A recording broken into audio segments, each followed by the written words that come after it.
Okay, so this is the reciprocating compressor, picture number 1. The first part is introduction.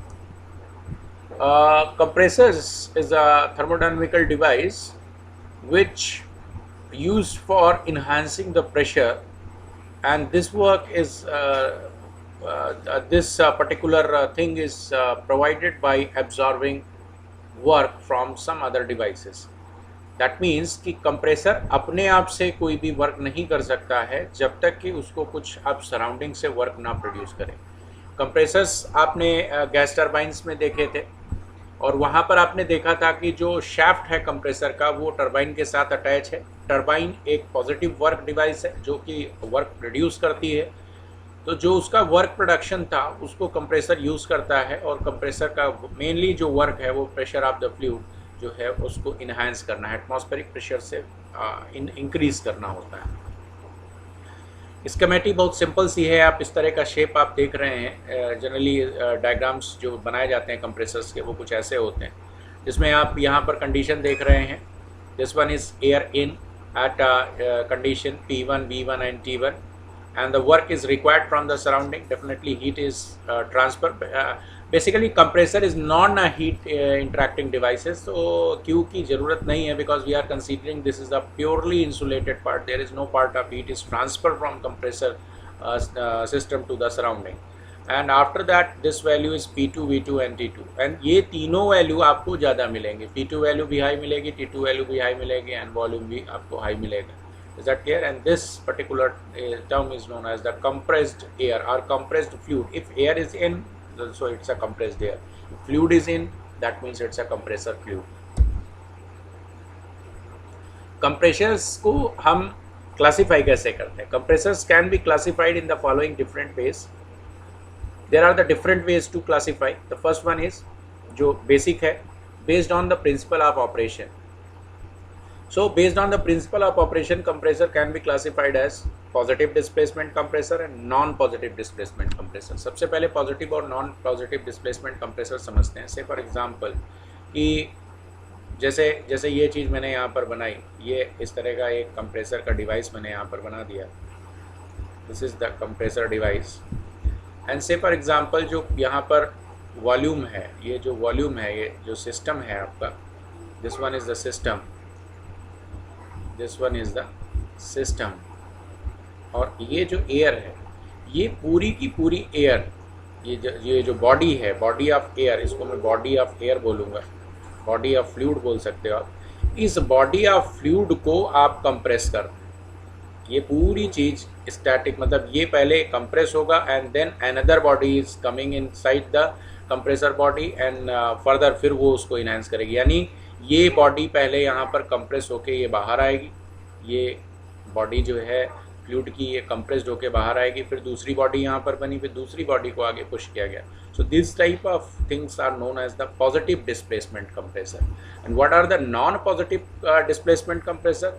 Non positive displacement compressor कहने का मतलब है जो dynamic होते हैं। डायनेमिक बोले तो से फॉर एग्जांपल जो सेंट्रीफ्यूगल कंप्रेसर है, से फॉर एग्जांपल ये एक सेंट्रीफ्यूगल कंप्रेसर है, तो यहाँ से कंटिन्यूअस जो है फ्लूइड इनसाइड आया और ये यहाँ पर रोटर्स लगे हुए हैं, ये रोटर्स इसको कंप्रेस करके यहाँ पर इसको एग्जिट कराते जाते हैं और ये कंप्रेस्ड एयर यहाँ से बाहर हो जाती है। यहाँ देयर इज़ नो नीड कि आपका जब तक जो फ्लूइड बॉडी है वो कंप्रेस होगा और बाहर निकलेगा तब तक नई बॉडी नहीं आ सकती है, ऐसा इसमें नहीं होता है, इसलिए इसको नॉन पॉजिटिव डिस्प्लेसमेंट कंप्रेसर्स बोले जाता है। Is that clear? Number of stages पे आप इनको single stage compressor, double stage, multi stage compressors में डिवाइड कर सकते हैं, और कंप्रेसर्स जितने ज़्यादा आप इंक्रीज करेंगे उतना आपको जो वर्क रिक्वायर्ड है वो कम मिलेगा। ये चीज़ आप गैस टरबाइन में देख चुके हैं। नेक्स्ट है based on the capacity of compressor. Compressor की कैपेसिटी कहने का मतलब यहाँ पर होता है कि हाउ मच वॉल्यूम कंप्रेस्ड पर seconds by the compressors. Clear?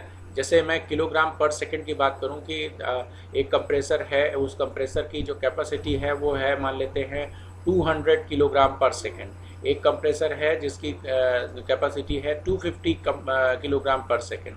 So definitely 250 kilogram per second compressor का जो capacity है, this will provide more compressed air as compared to the less one. So on the basis आप capacity compressor को classify कर सकते हैं इस तरह से आप based on the capacity. I am so sorry, ये 2 बार ये चीज़ लिख गई है, this is not required now, clear. और कंप्रेसर को मेनली कैटेगराइज जो करते हैं वो प्रिंसिपल पर करते हैं, एक तो पॉजिटिव डिस्प्लेसमेंट और non positive displacement. Positive displacement compressor जिसको कहा जाता है वो है आपका रेसिप्रोकेटिंग कंप्रेसर, जो आपके सिलेबस में है. पॉजिटिव डिस्प्लेसमेंट कंप्रेसर कहने का मतलब है कि आप एक जो रेसिप्रोकेटिंग कंप्रेसर है उसके बारे में बात कर रहे हैं. रेसिप्रोकेटिंग कंप्रेसर की स्कीमेटिक आप देखिए, एकदम जो आईसी इंजन में आपने स्कीमेटिक देखी है, काफ़ी कुछ उससे सिमिलर आपको दिखेगी यहाँ पर. रेसिप्रोकेटिंग कंप्रेसर, एक ये सिलेंडर हेड यहाँ पर लगा हुआ है, एक ये एग्जिट वाल्व है, ये एक इनलेट वाल्व है, ये इसका टॉप डेड सेंटर है, ये इसका बॉटम डेड सेंटर है. तो top dead centre to bottom dead centre के बीच में जितनी भी वॉल्यूम आती है उसी को हम कैपेसिटी बोलते हैं इसकी. And this is the piston and these are the piston rings. ये कनेक्टिंग रॉड है, क्रैंक है, और ये इस तरह से मूव करता है. तो पॉजिटिव डिस्प्लेसमेंट का कॉन्सेप्ट यहाँ पर भी आप समझिए कि आपका जो ये इनलेट वाल्व है, इस इनलेट वाल्व से आपका ये कूलिंग जैकेट हमने लगा रखा है, ये कंप्रेस्ड एयर यहाँ से बाहर होती है, ये फ्रेश एयर एटमॉस्फेयर से यहाँ पर अंदर आई, ये पिस्टन नीचे की तरफ मूव कर रहा है. कहाँ तक आएगा? ये बॉटम डेड सेंटर तक. तो बॉटम डेड सेंटर तक आया तो ये जो वॉल्यूम आया इसके अंदर, वो वॉल्यूम ऑफ, या कह सकते हैं कि बॉडी ऑफ जो एयर आई है वो कितनी है? इतनी है. क्लियर. अब ये जो बॉडी ऑफ एयर, या आप कह सकते हैं कि वॉल्यूम ऑफ एयर जितना अंदर आया है, when the piston is moving from bottom dead centre to the top dead centre, तो यही वॉल्यूम कंप्रेस होगा और यही वॉल्यूम यहाँ से एग्जिट होगा. जब ये पूरा वॉल्यूम बाहर निकल जाएगा तब आपको सेकेंड साइकिल में फ्रेश एयर अंदर आएगी. That's why this is known as the positive displacement. Centrifugal compressor में आप कंटिन्यूअस इनलेट फ्रेश एयर का करते हैं और कंटिन्यूअस आपका कंप्रेस्ड एयर बाहर होता रहता है. Is that clear? तो आपको यहाँ से इस डायग्राम से ये चीज़ एकदम क्लियर हो गई होगी कि what is the positive displacement compressor and non positive displacement compressor क्या है. Is that clear? ओके. सो मैं यहाँ पर कुछ पीवी डायग्राम और टीएस डायग्राम के बारे में डिस्कशन कर रहा हूँ और ध्यान से समझिए. इसमें देखिए, पीवी डायग्राम में हम पूरा प्रोसेस नहीं कंसीडर करेंगे, लाइक ये आप उस तरह से सारी चीज़ें कंसीडर करें जैसे आपका आईसी इंजन में होता है. आईसी इंजन का प्रोसेस यहाँ पर नहीं कंसीडर करेंगे. यहाँ सिंपल वन प्रोसेस हम कंसीडर कर रहे हैं, the process of compression. And here the process of compression is 1 to 2. Clear. केवल इतनी साइकिल हम लोग देखेंगे, इसके अलावा कोई साइकिल नहीं देखने की जरूरत है. अब देखिए यहाँ पर डिफरेंट प्रोसेसेस हैं. 1 to 2 अगर आप बोलेंगे, अगर आइडियल कंडीशन की बात कर रहे हैं तो आइडियल कंडीशन में it's isentropic process, so it's adiabatic process. 1 to 2. This is the PV diagram, and in the TS diagram this process is represented as 1 to 2 is the what? Adiabatic process. But if it is a non-isentropic process, definitely this one is the polytropic process. So what is this? 1 to 2 dash, and 1 to 2 dash is showing like this. Yeah, 1 to 2 dash. Now the question is, why this point is over here? Why this point is not at this condition? 2 dash. Sorry, this is 2 dash. यार ये यहाँ पर क्यों नहीं है? ये यहाँ पर क्यों आया है? सी, आपको मैंने एक कॉन्सेप्ट बताया था इंटरकूलर का, याद होगा आपको. जब मैंने गैस टरबाइन आपको बताया था तो गैस टरबाइन में आपको मैंने कॉन्सेप्ट बताया था इंटरकूलिंग का. तो इंटरकूलिंग का कॉन्सेप्ट ये था कि जो आप कंप्रेशन के बाद जो प्रोडक्ट आ रहा है उस प्रोडक्ट के टेम्परेचर को अगर आप रिड्यूस कर देते हैं तो रिड्यूस करने से आपको वर्क आउटपुट जो रिक्वायर्ड होगा, वर्क इनपुट जो रिक्वायर्ड होगा वो कम होगा. ये मैंने प्रूफ करके आपको दिखाया था.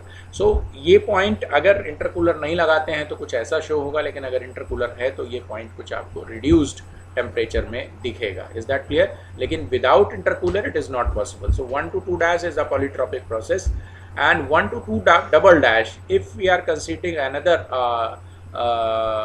ideal process, which is a isothermal process. Isothermal means if you are using the constant temperature process. So constant temperature process अगर आप देखेंगे तो constant temperature process, this one is 1 to 2 dash, and here is a 1 to 2 dash. Is that clear? Now if you observe in this one, the area under the curve of PV diagram is known as the work. Clear? So if you are doing the area under the curve of 1 to 2, say the process is 4 to 1 to 2 to 3. Clear? अगर आप इसका area निकालेंगे, this is the bigger one. अगर 2 dash पे देखेंगे तो this is the medium one, and if you are doing the 2 double dash, so this is the very small. So practically agar aap are say the in a analysis purpose, isothermal process, if you are doing the compression process in isothermal manner, the work required is less as compared to the polytropic process. Clear? तो अगर इन तीनों process में अगर आपसे कोई पूछे कि work required सबसे कम किस में है, तो आइसोथर्मल प्रोसेस में, उससे कम किस में है पॉलीट्रॉपिक प्रोसेस में, और उससे कम, I am so sorry, isothermal में सबसे कम है, पॉलीट्रॉपिक में उससे ज़्यादा है, एडियाबैटिक में सबसे ज़्यादा प्रोसेस है. क्लियर? इतनी बात समझ में आ गई? Okay. Now if the top dead centre at this condition, जहाँ पर ये मैं आपको कर्सर दिखा रहा हूँ, अगर टॉप डेड सेंटर यहाँ पर है तो this diagram is okay, PV diagram is okay. But if you are doing some this what you call the clearance volume, that means अगर टॉप डेड सेंटर आप यहाँ से एज्यूम करते हैं, ये चीज़ यहाँ आप इसको मानते हैं कि this value is top dead centre, so this particular volume is known as the clearance volume. This particular volume is known as the clearance volume. तो अगर आप क्लियरेंस वॉल्यूम कंसीडर करते हैं, प्रैक्टिकली अगर आप देखोगे तो प्रैक्टिकल साइकिल ये है, प्रैक्टिकली आपको क्लियरेंस वॉल्यूम लेना पड़ेगा. अदरवाइज क्या होगा, अगर आप यहाँ पर टॉप डेड सेंटर लेते हैं तो पिस्टन हेड जो है वो बार बार आके यहाँ पर स्ट्राइक करेगा.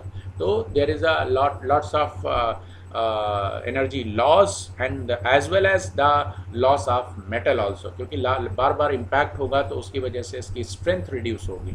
तो क्लियरेंस वॉल्यूम लेके ही किया जाता है, लेकिन आइडियल कंडीशन में विदाउट क्लियरेंस, मैं दोनों कैलकुलेशन आपको दिखाऊंगा.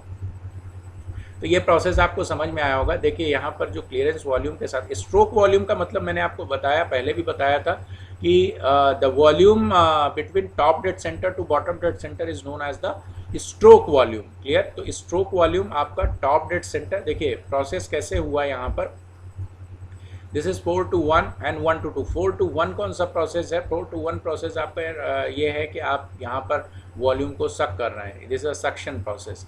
1 to 2 प्रोसेस कौन सा है? आपका कंप्रेशन प्रोसेस है. 2 to 3 प्रोसेस कौन सा है? 2 to 3 प्रोसेस आपका फर्दर जो आपने कंप्रेस किया है वो आपका एग्जिट वॉल से यहाँ से बाहर निकल जाएगा. एंड 3 to 4 प्रोसेस कौन सा है? 3 to 4 प्रोसेस आपका ये है कि जब आपका पिस्टन फिर से top dead centre to bottom dead centre वापस आ रहा है. So this is the simple expansion process. Is that clear? तो सक्शन बेसिकली जब आप देखोगे प्रॉपर सक्शन आपका जो है 3 to 4 की वजह से जो एक्सपेंशन हुआ, तो आपका यहाँ इस टॉप डेड सेंटर से बॉटम डेड सेंटर के बीच में चूँकि पिस्टन नीचे की तरफ मूव कर रहा है, तो ये एक्सपेंशन यानी जो एटमॉस्फेरिक एयर इसके अंदर थी उसका एक्सपेंशन हुआ, तो वो एटमॉस्फेरिक प्रेशर से बिलो हो गया.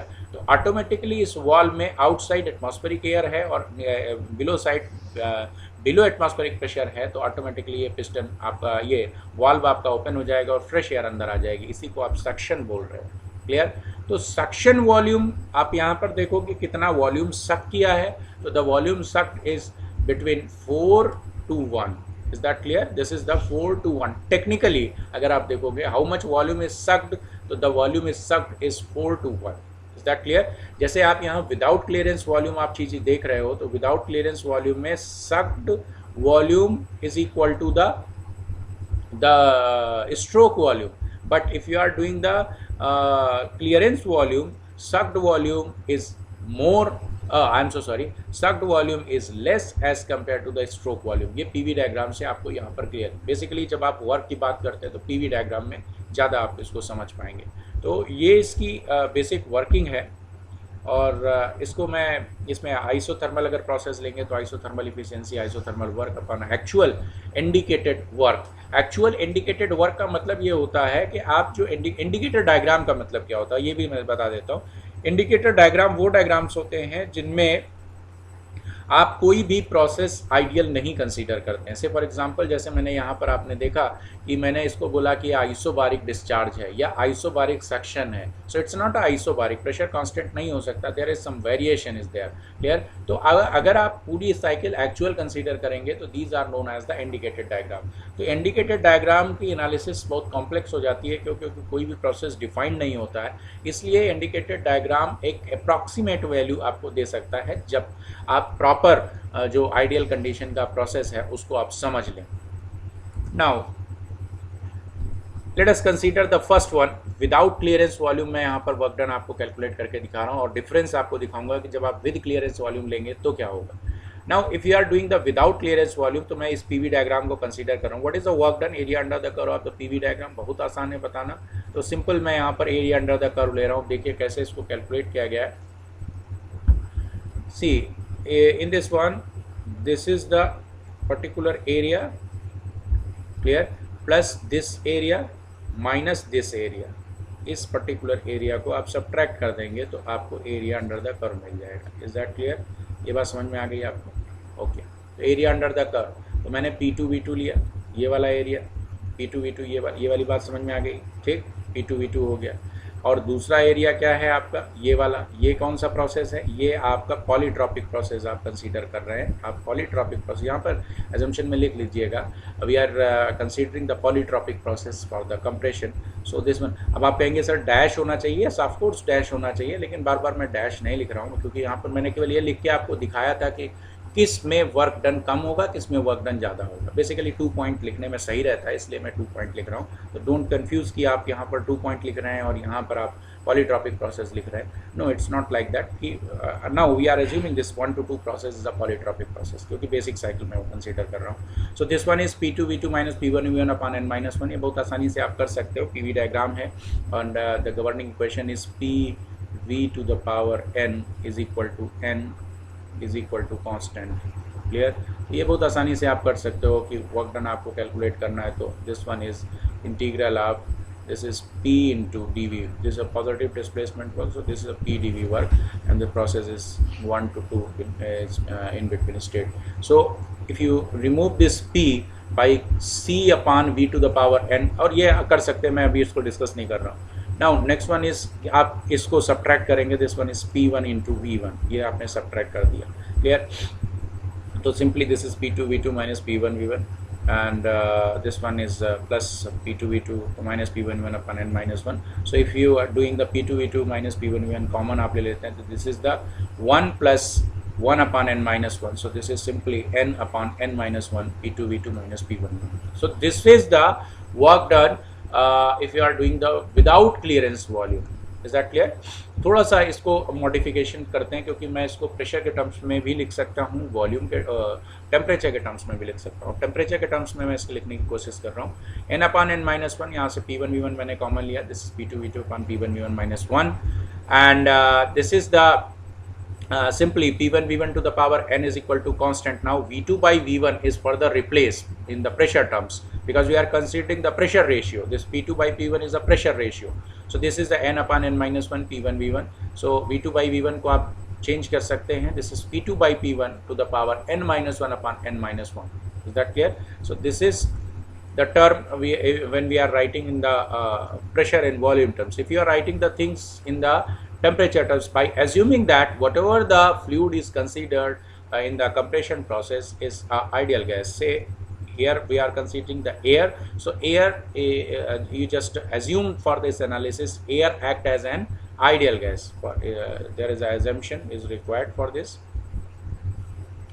What is this? The assumption is that is air act as an ideal gas. ये एजम्पशन आपको लेना पड़ेगा। जब आप इस एजम्पशन को लेके करेंगे तो you can write PV is equal to MRT. So this one is MRT1 P2 V2 n minus 1 into minus 1. Is that clear? ये बात आपको समझ में आ गई? Okay, so now this one is n upon n minus 1 MR T2 minus T1. Now the question is how to write this T2 minus T1. See this one, see this expression, P2 V2 is equal to MRT2 minus P1 V1 को क्या लिख सकते हैं? MRT1. तो MR is common, T2 minus T1. Clear? So this expression and this expression both are same. This expression is written in the pressure and volume, and this expression is written in the temperatures. Is that clear? M is the mass of air sucked in the compressor. Here reciprocating compressor. Now next one is the next analysis is if you are considering the clearance volume. Clear? So this one is the actual cycle. So what is the difference between these two? Now if you are considering the clearance volume, what happened? see if you are doing the clearance volume, so what is the again we are considering the process 1 to 2 is the polytropic process. So area under the curve is very simple, this particular area plus this particular area plus this particular area, there are the three areas minus this area, so sorry, minus this area, clear? And if you subtract this area, you easily get the area under the curve of PV diagram. So this one is area under the curve of this one is already you evaluated n upon n minus 1 p1 v1 p2 v2 power n minus 1 minus this one ये particular area देखिए, आपने ये area consider किया हुआ, देखिए ये मैं इसको स्मार्टली अगर आप यहाँ पर देखेंगे, ये एरिया आपने कंसीडर किया हुआ, दिस पर्टिकुलर एरिया आपने कंसीडर किया हुआ, ये इसके पहले आपने निकाला है ये वाली वैल्यू, क्लियर? दूसरी वैल्यू क्या है, मैं यहाँ पर कलर चेंज करके आपको दिखा रहा हूँ। दूसरा डायग्राम कौन सा है, दिस वन, ये एरिया इसमें हमने सबट्रैक्ट कर दिया, this is another way, smart way आप कह सकते हैं। ये एरिया मैंने यहाँ पर अगर सबट्रैक्ट कर दूँ तो हमको एरिया अंडर द कर्व निकल जाएगा। तो ये पर्टिकुलर जो एरिया आपको दिख रहा है, this is the area under the curve of the 3-4 curve, clear? ये बात समझ में आ गई होगी आपको, ओके। सो ये चीज़ अगर समझ में आई है फर्दर तो मैं आगे मूव करता हूँ। नाउ नेक्स्ट वन इज कि यहाँ से अगर आप देखोगे तो आपको कुछ चीज़ें हैं यहाँ पर, that is P1 is equal to P4 हो जाएगा and P2 is equal to P3 हो जाएगा। तो आप यहाँ पर P3 is equal to P2 लिख सकते हैं, P4 is equal to P1 लिख सकते हैं। तो this term is common for both cases. So this one is n upon n minus 1 P1 V1 P2 V2 to the power n minus 1 upon n minus 1। ये simple equation जैसे मैंने पहले लिखी थी यहाँ पर, उसमें केवल चीज़ें चेंज कर दी हैं, लाइक P4 की जगह मैंने यहाँ पर P1 लिख लिया है और P3 बाई P4 की जगह मैंने P2 बाई P1 लिख लिया है। सो द क्वेश्चन फिर यहाँ से ये है कि n upon n minus 1 what ever the common terms in both expression, देखिए P1 कॉमन है आपका, P1 कॉमन ले लिया, P2 upon P1 n minus 1 ये टर्म कॉमन, ये कॉमन ले लिया, बचा क्या है, this is the V1 minus V4, clear? आप इसमें देखेंगे तो केवल आपका ये टर्म V1 बच रहा है और V4 बच रहा है। सो V1 minus V4। Now see what is V1? V1 is this one, this is the V1 and what is the V4? This one is the V4. So this particular term is a V1 minus V4 and what is this? This is the volume sucked. How much volume is sucked by the reciprocating compressor? This one is V1 minus V4. Say for example this V1 minus V4, I am just writing this thing technically। अब देखिए इसको क्या लिखा जा रहा है, in the cylinder of reciprocating compressor V1 minus V4 shall be the actual volume of air delivered per cycle। तो volume कितना हो गया पर साइकिल, वॉल्यूम डिलीवर्ड, क्योंकि जितना सक होगा वही डिलीवर होगा। तो how much volume is sucked or how much volume is delivered, this is a VD and this is the capacity also, this is the capacity of the compressor, VD is equal to V1 minus V4। This V1 minus V4 is actually the volume of air inhaled in the cycle and delivered subsequently। So I am just writing this V1 minus V4 as VD and this expression is turned in this one, clear? इसके पहले जो आपने देखा था वो था n upon n minus 1 P1 V1 P2 V2 P2 upon P1 to the power n minus 1। तो अगर आप उसको इससे कंपेयर करेंगे तो V1 क्या था, V1 आपका इतना था क्योंकि आपने कोई क्लियरेंस वॉल्यूम नहीं कंसीडर किया था। Now the clearance volume is reduced, see the clearance volume पहले इतना था, अभी क्लियरेंस वॉल्यूम आपका रिड्यूस हो गया। सो आप जब with clearance volume work required देखते हैं तो clearance volume with clearance volume work required is less, क्योंकि आपको ये चीज़ दिमाग में रखनी है यहाँ पर कि आपको वर्क रिक्वायर्ड कम से कम करना है। तो वर्क रिक्वायर्ड कम से कम कब होगा, जब आप इसको क्लियरेंस वॉल्यूम के साथ कंसीडर करेंगे। जब आप इसको क्लियरेंस वॉल्यूम के साथ कंसीडर करेंगे तो आप VD की वैल्यू आप देखें और V1 की वैल्यू को कंपेयर करें विदाउट क्लियरेंस वॉल्यूम, तो without clearance volume work done is more as compare to the with clearance volume. So definitely this is our objective, कि हमारा ऑब्जेक्टिव ये होना चाहिए कि कंप्रेसर के लिए जो वर्क है वो कम से कम है। Is that clear? Okay. Now this P2 by P1 to the power n minus 1 upon n is equal to T2 by T1 कर सकते हैं। P2 V to the power n is equal to P1 V1 to the power n ये वहाँ से आपने calculate किया। Now this P2 by P1 को आप P2 मैंने जैसे लिखा था P2 is equal to P3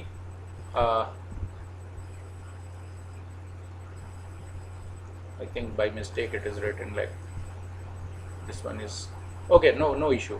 This is the P4 by P3 n minus 1 upon n is equal to T4 by T3, there is no issue. आप जो 3 और 4 process है, 3 और 4 प्रोसेस भी PV to the power n is equal to constant है, उससे भी आप इसको निकाल सकते हैं। P4 is equal to P1 and P3 is equal to P2, तो this P1 by P2 n minus 1 upon is equal to T4 by T3, clear. तो यहाँ चलिए कुछ चीज़ें चेंज करते हैं, n upon n minus 1, this is P1, I am just considering this thing like this one, this is the P1 V1, see P2 by P1, P2 by P1 is T2 by T1, so this is T2 by T1 minus 1 हो जाएगा and P1 V1 is equal to MR T1 हो जाएगा। ये बात समझ में आया? देखिए अगर मैं ये कॉन्सेप्ट यूज़ करता हूँ, ये चीज़ें मैं यहाँ पर यूज़ करता हूँ, तो मैं ये इस टर्म को क्या लिख सकता हूँ, इस टर्म को मैं लिखूँगा क्या, this one is written as T2 by T1, this is T2 by T1, ठीक। P1 V1 को मैं क्या लिख दूंगा, this one is MR T1, MR T1। P1 और V4 को क्या लिख सकता हूँ, this one is MR, this one is MR T4, clear.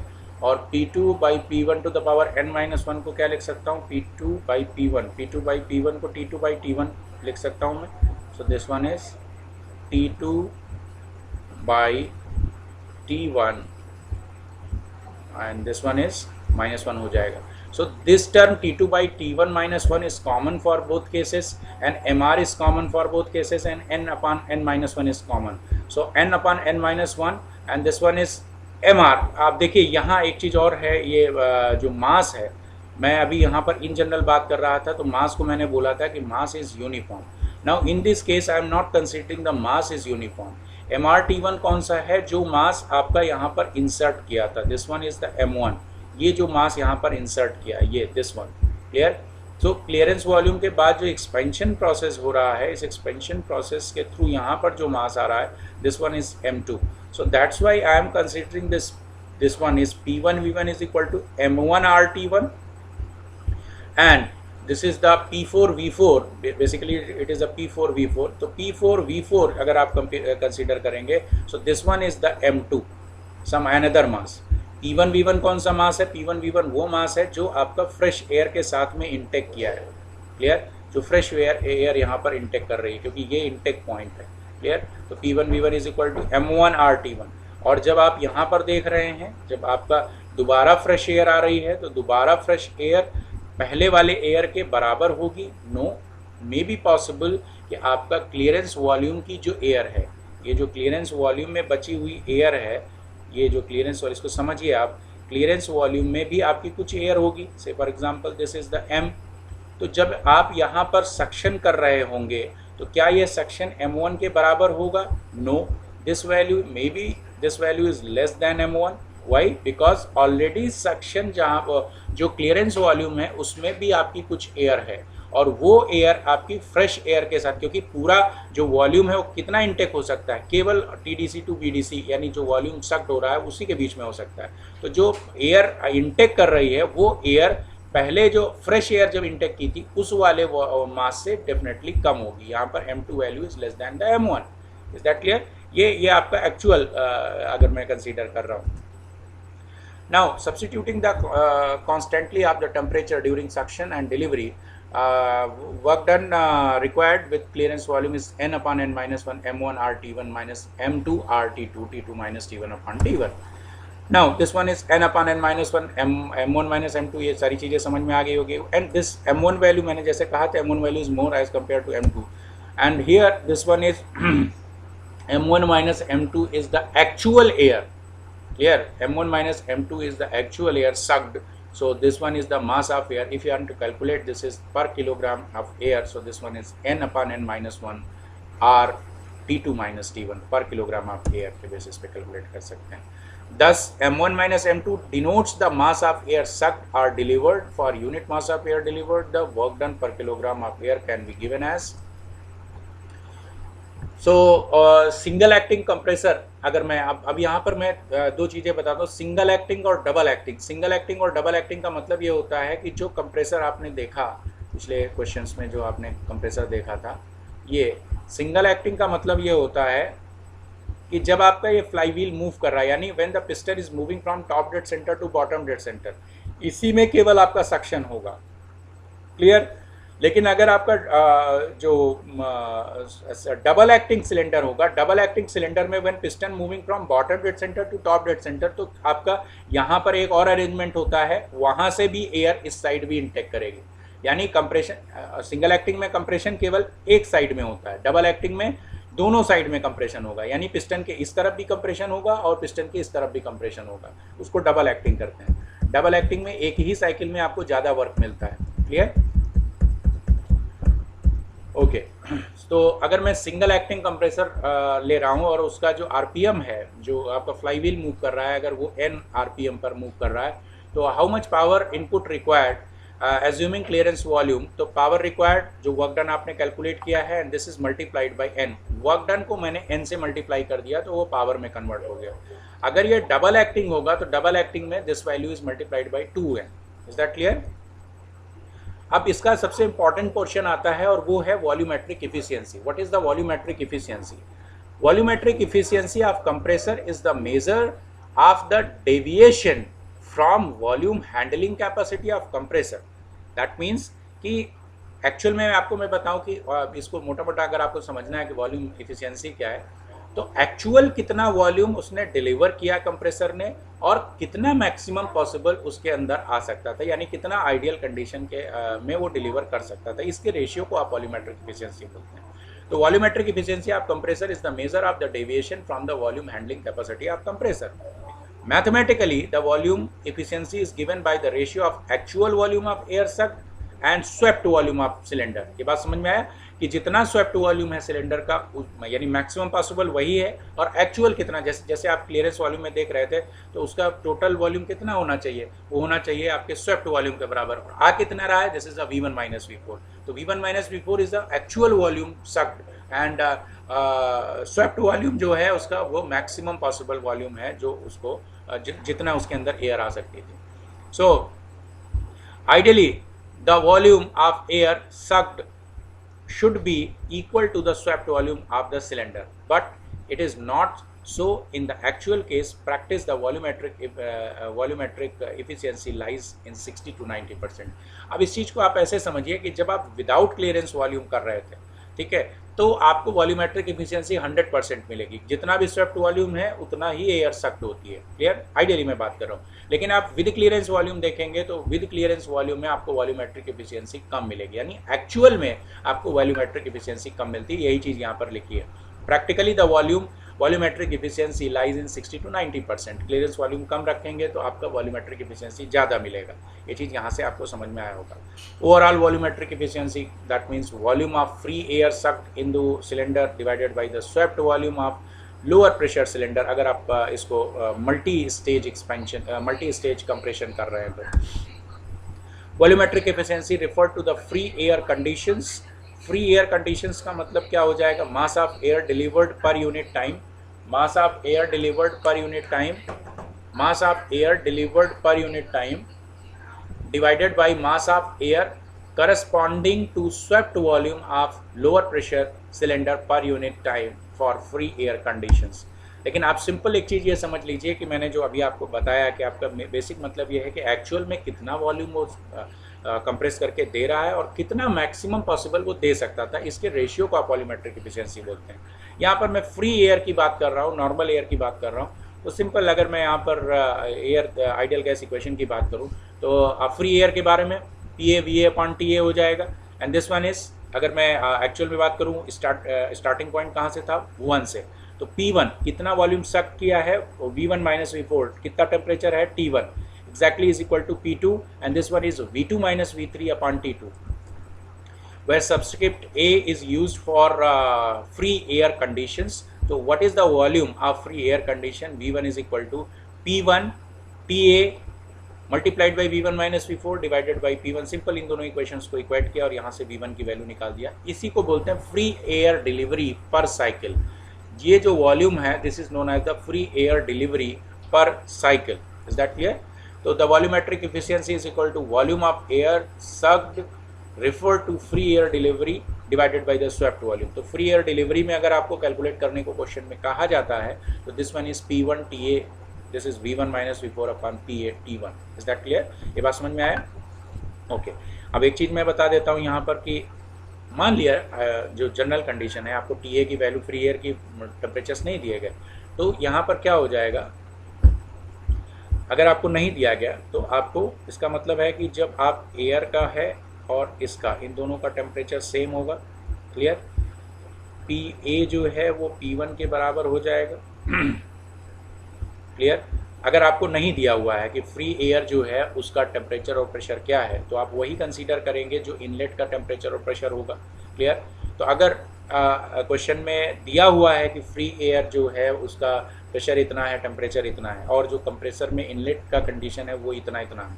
Clear? ये क्यों कंसीडर करते हैं? एक्चुअल में जब आप यहाँ पर जो एयर इनटेक करती है, जब आप रेसिप्रोकेटिंग कंप्रेसर का डायग्राम देख रहे थे तो जो यहाँ पर वाल्व लगी हुई है, वाल्व इफेक्ट के कारण जो ये पॉइंट 1 है, इस वाल्व इफेक्ट के कारण ये जो पॉइंट 1 है, यहाँ का जो टेम्परेचर होता है और यहाँ का जो प्रेशर होता है ये प्रैक्टिकली एटमॉस्फेयर के बराबर नहीं होता है। क्लियर? प्रैक्टिकली ये एटमॉस्फेयर के बराबर नहीं होता है। क्यों? क्योंकि there is a bottleneckness over here, so there is a entropy increases and due to this entropy increases the temperature and pressure are changed. Clear? लेकिन ये केवल और केवल आप तब कंसीडर करेंगे जब आपको ये करने को कहा जाए, otherwise PA is equal to P1, TA is equal to T1। अगर आप ये करते हैं तो आप देखेंगे ये दोनों चीज़ें हट जाएंगी यहाँ से। तो what is the volume deliver is V1 minus V4, जो पहले आप करते आए हो वही चीज़ है ये चीज़, divided by the swept volume, वही चीज़ लिखी है। VA upon swept volume V1 minus V3 हो जाएगा। मुझे वहाँ वापस जाने की जरूरत नहीं है। VA की आपने सारी वैल्यू रख दी यहाँ पर। इस एक्सप्रेशन को थोड़ा सा मैं यहाँ पर मॉडिफाई कर रहा हूँ। Volumetric efficiency, so volumetric efficiency is equal to P1 TA upon PA T1। अब मैं यहाँ पर कुछ चीज़ें चेंज करना चाहता हूँ। वो चीज़ें क्या हैं? V1, देखिए इसके लिए एक बार फिर से आपको मैं डायग्राम, जस्ट अ मिनट, मैं डायग्राम बना ही लेता हूँ। This is the PV diagram, this is P, this is V। Clear? With clearance volume की बात हो रही थी, तो ये आपका विद क्लियरेंस वॉल्यूम इस तरह से कुछ प्रोसेस आ जाएगा। ये तो this is the 1 process, this is 2 process, this is 3 process and this is the 4 process. Is that clear? So what is the V1 minus V4? See, this is V1 minus V4. So this one is swept volume कितना है? swept volume ये है, Vs is the swept volume, ये यहाँ से यहाँ तक का swept volume। clearance volume कितना है? this one is the clearance volume, Vc, this is the clearance volume। clear? अब मैं यहाँ पर लिख रहा हूँ V1 minus V4। तो V1 minus V4 कौन सी है वैल्यू? ये। क्लियर? तो V1 माइनस V4, तो V1 जब मैं लिख रहा हूँ तो मैंने इसको लिखा, this one is the, I am so sorry, this is not a swept volume, sorry sir, this is the basically swept volume. ये यहाँ तक 3 तक, this is the swept volume. Clear? मैं एक बार इसको फिर से रब करके आपको बनाता हूँ तो चीज़ें और क्लियर हो जाएंगी। देखिए this one is the PV diagram, P and this is V। Clear? अब देखिए ये आपकी एक प्रेशर लाइन है और ये एक आपकी दूसरी प्रेशर लाइन है। ये क्लियरेंस वॉल्यूम के साथ ये हो गया पॉइंट और दूसरा क्लियरेंस वॉल्यूम के साथ ये point. This point is 1, 2, 3 and 4। This is 4। Swept volume क्या है? ये है, this is the swept volume, Vs। What is this? This is Vs। ये आपका स्वेप्ट वॉल्यूम। ये आपका कौन सा वॉल्यूम है? ये आपका clearance volume, this is the clearance volume. Clear? और ये कौन सा है? ये है आपका जो V1 माइनस V4 आपने लिखा, जिसको आप कह रहे हैं ये डिलीवर हो रहा है, ये डिलीवर है, this is the FAD। Clear? If you are considering the pressure and temperatures both are equal to the atmospheric pressure. Okay, तो मैं यहाँ पर V1 की जगह पर क्या लिख रहा हूँ, ये है V1, तो V1 क्या है, V1 is equal to VS plus VC। V1 तो यहाँ से काउंट होगा, तो V1 इतना है, तो V1 is equal to VC plus VS, ये चीज़ मैंने यहाँ पर लिख दी। V4 एज इट इज़ मैंने लिख दिया, and V1 minus V3, V1 minus V3 is clearance volume, clearance volume. V1 minus VC कितना बचा, this one is the swept volume, sorry this is the swept volume. अब देखिए इस expression को further अगर मैं और लिख रहा हूँ, आपको ये चीज़ समझ में आ गई अगर, तो swept volume is equal to V1 minus V3 और VC is equal to V3, ये सारी चीज़ें हो गई। तो P1 T1 TA upon PA T1। अब इस जो एक्सप्रेशन में आपने लिखा था, इस एक्सप्रेशन में देखिए, तो this is VS divided by VS, तो 1 हो जाएगा, plus VC divided by VS minus V4 divided by VS, यही चीज़ मैंने यहाँ पर लिखी है, VC divided by VS minus V4 divided by VS, और VS डिवाइडेड बाई VS आपका 1 आ गया। ये बात समझ में आ गई। अच्छा, V4 डिवाइडेड बाई VS में हमने क्या किया, VC का मल्टीप्लाई और डिवाइड कर दिया, तो V4 अपान VC, V4 अपान VC, VC को हम क्या लिख सकते हैं, VC इज इक्वल टू आपका क्या हो जाएगा, V3, ये चीज़ यहाँ पर देखिए V3 हो गया, VC अपान VS, ठीक, ये चीज़ हो जाएगी। तो इसको आगे हमने किया, clearance volume divided by swept volume is known as the some term is C. Here let the ratio of clearance volume to the swept volume is given by C, some term लिख दिया, this is C. So this is P1 TA upon PA T1, and in bracket this is 1, VC by VS को हमने क्या लिखा है, this is the C, minus V4 by VS को हमने क्या लिख दिया, VC by VS को क्या है C, multiplied by V4 by V3। Clear, ये बात समझ में आ गई। तो this is the formula for clearance volume, और इसको और चेंज करके V4 बाई V3 को आप जो 3 और 4 प्रोसेस है उसको आप polytropic process PV to the power n is equal to constant लेके आप इसको इस टर्म में लिख सकते हैं। तो this is the basic formula, and this is very important proof also, but for numerical purpose this is the very important concept. The volumetric efficiency is equal to P1 TA upon PA T1, and in bracket this is 1 plus C minus C P2 upon P1 to the power 1 by n, where P2 by P1 is the pressure ratio, C is the clearance volume to the swept volume ratio, and if P1 T1 and this P1 is equal to PA and T1 is equal to TA, so this term is equal to unity, so clearance volume is equal to this one only. Is that clear? Okay, now let us move for the multi-stage compression. What is the multi-stage compression process? So multi-stage compression means that is the compression process at the 2 stages. One is the lower pressure cylinder, and this is the high pressure cylinder, and in between these two there is a intercooler. Clear? And what is the function of intercooler? Intercooler reduces the temperature by the lower pressure cylinder का output जो है, इसका जो compressed air जो जा रही है, इसके temperature को वो reduce कर देगा।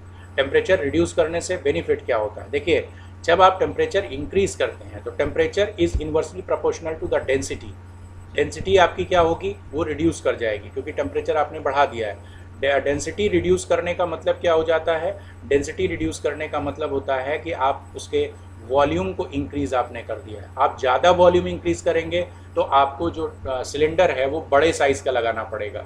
बड़े साइज़ का सिलेंडर लगाने का मतलब है उसमें वर्क रिक्वायर्ड ज़्यादा होगा। वर्क रिक्वायर्ड कम करने के लिए आप अगर टेम्परेचर रिड्यूस कर देंगे तो डेफिनेटली स्पेसिफिक वॉल्यूम भी कम हो जाएगा, और स्पेसिफिक वॉल्यूम अगर कम हो जाएगा तो आपका जो सिलेंडर का साइज़ है वो भी छोटा हो जाएगा, और छोटा सिलेंडर का वर्क जो है वो आसानी से आप कर सकते हैं, उसमें कम वर्क लगेगा। इसलिए इंटरकूलर की ज़रूरत होती है, फिजिकल सिग्निफिकेंस है। इसको आप TS डायग्राम से मैं कई बार बता चुका हूँ, वहाँ पर आप जाके देख सकते हैं। जैसे यहाँ पर मैंने आपको दिखाया कि आप यहाँ पर देखेंगे 1 to 3 double dash is adiabatic process. अगर मैं P1 P2 और P3 के बीच में ले रहा हूँ, P1 to P2 is a low pressure जो आपका कंप्रेसर है, और P2 to P2 डैश आपके हाई प्रेशर कंप्रेसर के लिए है। एंड 1 to 3 जो है कंप्रेशन विद इंटरकूलिंग है, जैसे मैंने पहले कहा कि इंटरकूलिंग है इसलिए ये पॉइंट यहाँ पर ये शिफ्ट हुआ है। Is that clear? And 1 to 2 एक स्टेज, आप प्रॉपर अगर देखेंगे एक सिंगल स्टेज के लिए, मैं जो यहाँ पर ये डायग्राम बना हुआ इस डायग्राम के हिसाब से पहले ये 1 to 2 process, 1 to 2, this is 1 to 2 and 2 to 2 dash and 2 dash to 3 dash. Clear?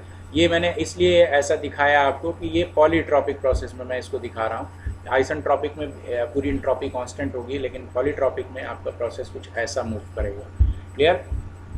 Okay, so this is the PV diagram, और इस पीवी डायग्राम में भी आप चीज़ समझ सकते हैं 1 to 2 and after that intercooling and after that this one. तो आप देखिएगा area under the curve is reduces. See in this one 1 to 2 process, this is the 1 to 2 process and there is a intercooling and after that this process. सो आप particular ये area जो आप देख पा रहे हैं, ये एरिया इंटरकूलिंग की वजह से आपका रिड्यूस हो गया, और रिडक्शन की वजह से आप देखें कि अगर विदाउट इंटरकूलिंग लेते तो आपका ये एरिया अंडर द कर्व आता। तो आपको जब विद इंटरकूलिंग ले रहे हैं तो इतना एरिया आपको ज़रूरत नहीं है, यानी आपको वर्क रिक्वायर्ड कम होगा if you are doing the multi stage compression process with intercooler. Work required in low pressure cylinder, simple आप जैसे कैलकुलेट करते आए हैं वैसे ही कैलकुलेट करेंगे, n/n-1 P1 V1 P2 V2 minus n-1 अपन, ये मैं विदाउट क्लियरेंस वॉल्यूम कंसीडर कर रहा हूँ। इसी तरह से हाई प्रेशर जो हाई प्रेशर सिलेंडर है उसमें वर्क रिक्वायर्ड रेसिप्रोकेटिंग का कितना हो जाएगा, ये मैं बार बार कह रहा हूँ, ये मैं विदाउट क्लियरेंस कर रहा हूँ। तो आप विद क्लियरेंस भी कर सकते हैं, same n/n-1 P2 V2 P2 dash upon P2 n-1। Clear? For perfect intercooling, अगर आपकी इंटरकूलिंग परफेक्ट है तो परफेक्ट इंटरकूलिंग के लिए आप यहाँ पर लिख सकते हैं this is P1 V1 is equal to P2 V2 dash. Clear? अगर आप परफेक्ट इंटरकूलिंग आप कर रहे हैं तो परफेक्ट इंटरकूलिंग कहने का मतलब यहाँ पर P1 V1 का मतलब क्या हो जाएगा, this is T1, and P2 V2 dash का मतलब क्या हो जाएगा, दिस इज T2 डैश, यानी दिस वैल्यू। क्लियर? अगर परफेक्ट इंटरकूलिंग है, देखिए TS डायग्राम में देखिए, तो this value should be equal to this value. Clear? ये मैं पहले आपको गैस टरबाइन में बता चुका हूँ, अगर परफेक्ट इंटरकूलिंग है तो ये दोनों टेम्परेचर बराबर होंगे, वही चीज़ यहाँ पर है। यानी ये के मतलब क्या है, this one T1 is equal to T2 dash, this is T2 dash. Is that clear? Okay. Now move further. So what is the work required for the HP cylinder? तो HP cylinder के लिए आप n/n-1 P2 V2 आपने जो लिखा था उसको आप यहाँ पर जो चीज़ें मैं लिख रहा हूँ, this is P2 V2 dash, और इसको P2 V2 dash high pressure का कहाँ है, this n/n-1 P2 V2 and this P2 dash upon P2 -1, ये आपका दोनों का। तो टोटल वर्क कितना हो जाएगा, जितना लो प्रेशर सिलेंडर के लिए और हाई प्रेशर सिलेंडर के लिए दोनों के वर्क को आप ऐड अप कर दीजिए, मैंने ऐड अप यहाँ पर किया। So P2 V2 dash, now we are using P2 V2 dash as a P1 V1, so this is a P1 V1। तो जितना टर्म कॉमन है उसको कॉमन ले लेते हैं, n/n-1 P1 V1, and this one is P2 by P1 to the power n-1 plus P2 dash n-1 upon n-2। ये expression आपका आ गया जब आप मल्टी स्टेज यानी डबल स्टेज कंप्रेशन में वर्क करते हैं, तो इतना वर्क रिक्वायर्ड होगा। अब इस पर्टिकुलर टर्म में अगर आप देखेंगे, इस पर्टिकुलर टर्म में ये pressure ratio plays very important role. P2 upon P1, P2 upon P1 is a pressure ratio between for the low pressure turbine, low pressure cylinder, and P2 dash upon P2 is the pressure ratio for high pressure cylinder।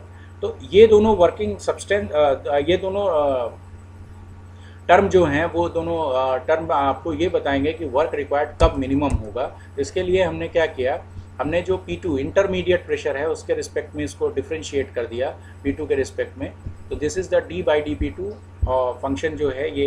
अब क्यों आप कहेंगे कि इसमें आपने P2 dash को क्यों नहीं किया, P2 डैश को भी आप कर सकते हैं।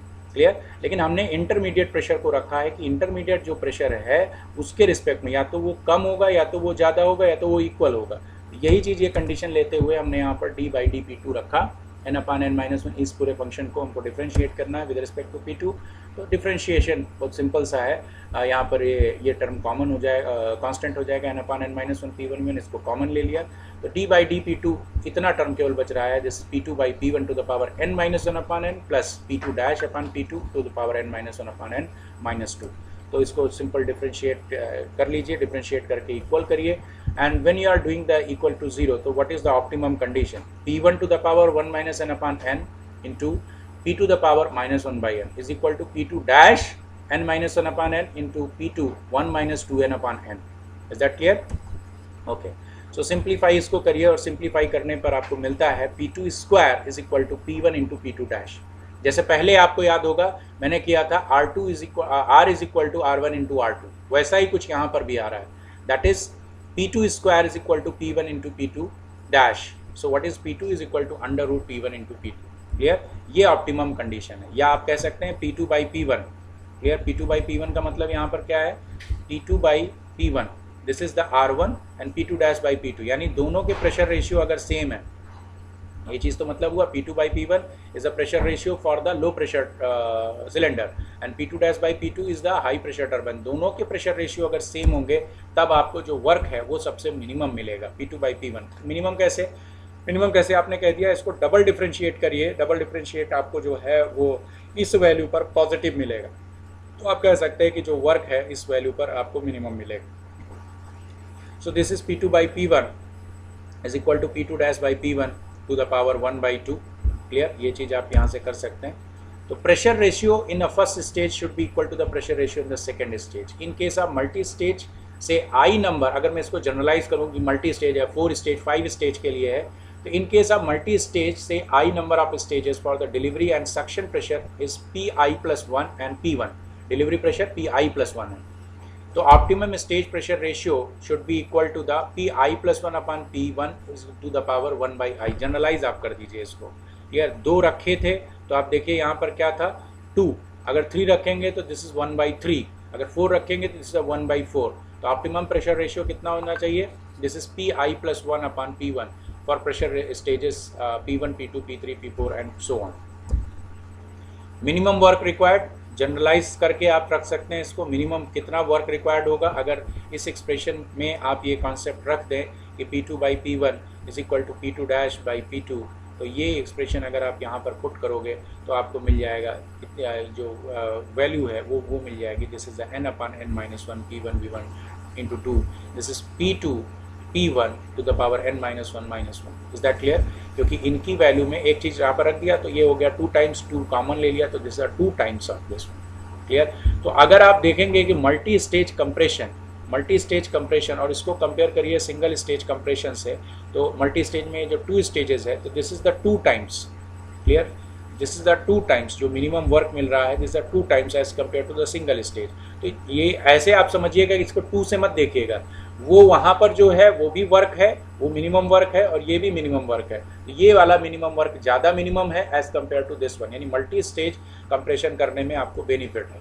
For i number of stages minimum work is equal to this one, and इसको जनरलाइज कर सकते हैं आप कि आप जितने नंबर ऑफ स्टेजेस रखिए उसको आई से मल्टीप्लाई करिए, n upon n-1 P1 V1, और जो आई है उससे एक ज़्यादा होगा, this is Pi+1 upon Pi to the power n-1 upon ni, and this one is -1. Is that clear? So thank you for watching this. This is a very lengthy lecture. No issue. आप एक बार फिर से देखेंगे समझ में आ जाएगा आपको. Thank you and thank you so much for watching this video.